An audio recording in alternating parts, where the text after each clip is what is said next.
আপনারা মেহেরবানি করে শারীরিকভাবে তাড়াতাড়ি ধাক্কাধাক্কি করে কেউ কারোর ওপর উঠাবেন না, কেউ কারোর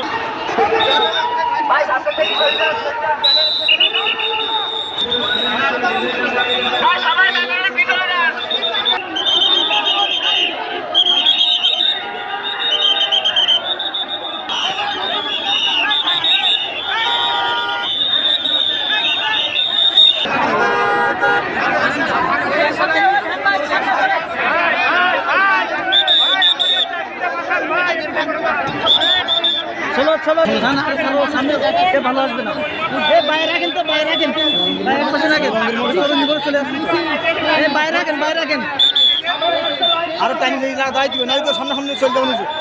আপনাদের কাছে তাই আমরা অনুরোধ রাখি আগামী 12 তারিখে সকাল সকাল আপনারা ভোট কেন্দ্রে যাবেন, যেতে পারবেন এবং রেজাল্ট না নিয়ে আপনারা আসবেন না। সাতক্ষীরাবাসীর প্রতীকটি আরো জোরে সাতক্ষীরা সদর 2 আসনের সম্মানিত নমিনি শ্রদ্ধাভাজন মুহাদ্দিস আব্দুল খালেক সাহেবকে। আসসালামু আলাইকুম ওয়া রাহমাতুল্লাহ।